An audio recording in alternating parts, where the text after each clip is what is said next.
meus amores, tudo bem? Eu sou a Letícia, sou professora de gramática da Class.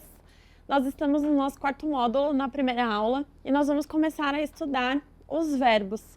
Quando a gente estudou o grupo nominal, a gente viu que o núcleo era o substantivo. Agora a gente tem, no grupo verbal, o núcleo como o verbo e a outra classe que conversa com ela, que é o advérbio. Existe o momento da enunciação, que é o agora, existe o passado, antes daquilo que eu disse, existe o futuro depois daquilo que eu estou dizendo. E para expressar essa relação do ser humano com o tempo, nós usamos os verbos, que são palavras variáveis, porque nós conjugamos essas palavras, e por meio dessas palavras que nós representamos um acontecimento no tempo, tá? A gente começa falando do modo indicativo e dos seus tempos verbais. São 6 tempos, ok? Sendo um presente, 3 passados e 2 futuros, e agora a gente vai olhar com calma para cada um desses tempos, tá bom? Então vamos olhar aqui a nossa tabelinha. João, deixa pequenininho, por favor. Bom, pessoal, vocês lembram dos pronomes pessoais que nós vimos nas aulas anteriores? Existem os pronomes pessoais que a gente chama do caso reto, que são aqueles que ocupam a função de sujeito, tá? Eu, tu, ele, primeira, segunda e terceira pessoa, nós, vós e eles, ok? Primeira e segunda, terceira do singular, nós, vós, eles, primeira, segunda e terceira do plural. E a partir dessas pessoas que nós conjugamos os verbos. Dá uma olhadinha aqui no presente, tá? O presente vai ser o tempo verbal que expressa o momento da enunciação, né, do agora, mas não só, porque eu posso expressar também alguma coisa que eu faço com muita frequência, ou eu posso aproximar o meu leitor numa notícia, por exemplo, do acontecimento, e aí eu uso o tempo presente. Eu posso usar uma verdade absoluta, quando eu digo que a Terra é redonda, por exemplo, eu uso o tempo presente também, tá? Não se preocupem em ficar memorizando conjugações. A partir do momento que nós somos falantes da língua, nós temos essa noção já dos verbos, e o importante é nós conhecermos os sentidos e os efeitos de sentidos dos tempos verbais. Isso é o mais importante para o vestibular, tá? O pretérito perfeito vai expressar uma ação no passado e uma ação pontual. Então, o exemplo que está aí é o verbo dançar, né? Eu dancei é uma ação pontual, aconteceu uma vez. O pretérito imperfeito vai expressar uma ação no passado também, mas agora é uma ação mais duradoura, tá? Então, eu dançava. A gente vai ver uns exemplos daqui a pouco. Sim. O pretérito mais que perfeito expressa uma ação no passado anterior a outra que também está no passado. De novo, com um exemplo, acho que vai ficar mais fácil da gente entender. O futuro do presente é um tempo verbal que expressa uma ação que com certeza irá acontecer. E o futuro do pretérito, uma ação que poderia acontecer, por isso que é uma condição.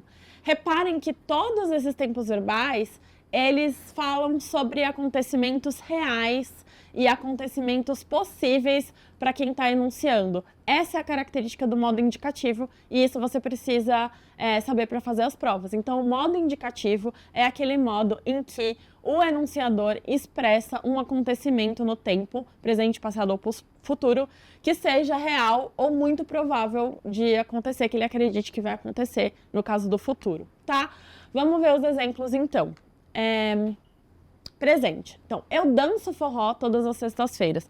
Vejam, não é uma ação que está acontecendo agora, mas é uma ação que acontece com uma certa rotina, por isso eu uso o verbo no presente.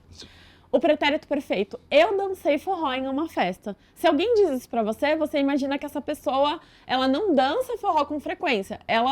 Aconteceu isso com ela uma vez. Então, pretérito perfeito, uma ação pontual no passado.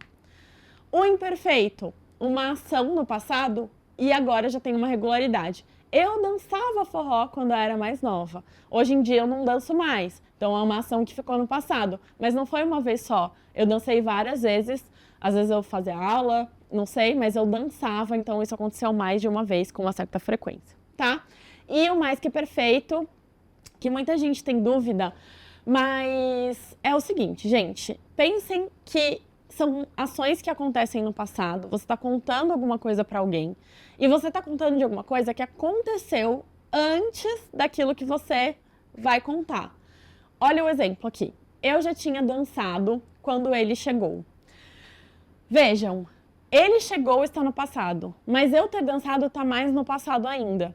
E essa formulação é muito normal para nós. Eu tinha dançado. E isso é o mais que perfeito, só que é a forma composta.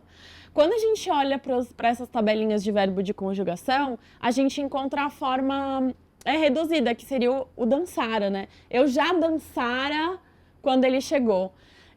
Isso é a mesma coisa do tinha dançado. Então, quando você entende que você usa o mais que perfeito, na verdade, bastante, quando você vai contar uma história, fica mais fácil de entender ele, tá? E agora a gente vai ver o futuro. Então, o futuro do presente é uma ideia que vai acontecer no futuro e que eu tenho muita certeza disso. Então, eu dançarei forró amanhã. Assim, você pode falar assim, nossa, Pro, mas e se acontecer alguma coisa e eu não dançar? Aí é outra história. Acontece que no momento que eu enuncio, eu tenho certeza que isso vai acontecer. Isso é uma certeza pra mim. Por isso que é o modo indicativo, ok? Então, eu dançarei forró amanhã, futuro do presente. O futuro do pretérito, ele vem com uma condicional. Eu dançaria forró se eu soubesse. Então, é algo que eu faria no futuro, porém existe uma condição e eu não vou fazer, tá? Então, esse é o futuro do pretérito, tudo bem? Então, a gente passou pelos 6 tempos e para finalizar a aula, eu vou mostrar um texto para vocês. É um texto que estava em uma questão do Enem, então para vocês verem como que esse tipo de conteúdo cai nas provas, tá? A gente tem aí um texto do Adoro Cinema, que é um site que provavelmente você conhece, em que há sinopses de filmes e avaliações, esse tipo de coisa.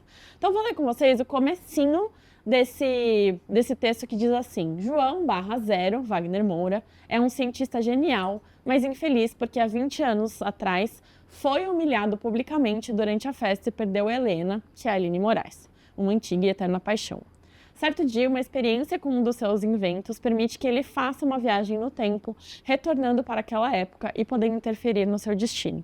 Mas quando ele retorna, descobre que a sua vida mudou totalmente e agora precisa encontrar um jeito de mudar essa história, nem que para isso tenha que voltar novamente ao passado. Será que ele conseguirá acertar as coisas? E aí, na questão, falava sobre o efeito de sentido, né, dos verbos aqui. A gente tem verbos no presente, né, ele é um cientista. Depois a gente tem no passado, ele foi humilhado.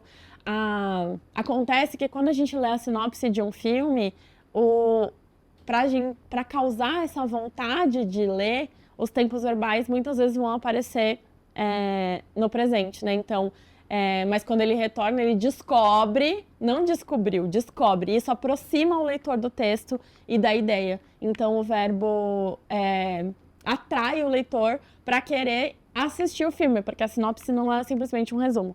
É um texto que nos instiga a ver o filme, tá bom? Vamos dar uma voltada, então, para a gente relembrar tudo que a gente estudou hoje. A gente estudou o modo indicativo. O modo indicativo tem 6 tempos verbais: o presente, pretérito perfeito, mais que perfeito, imperfeito, futuro do presente, futuro do pretérito, ok? Deem uma olhadinha no material e bons estudos. Até a próxima aula.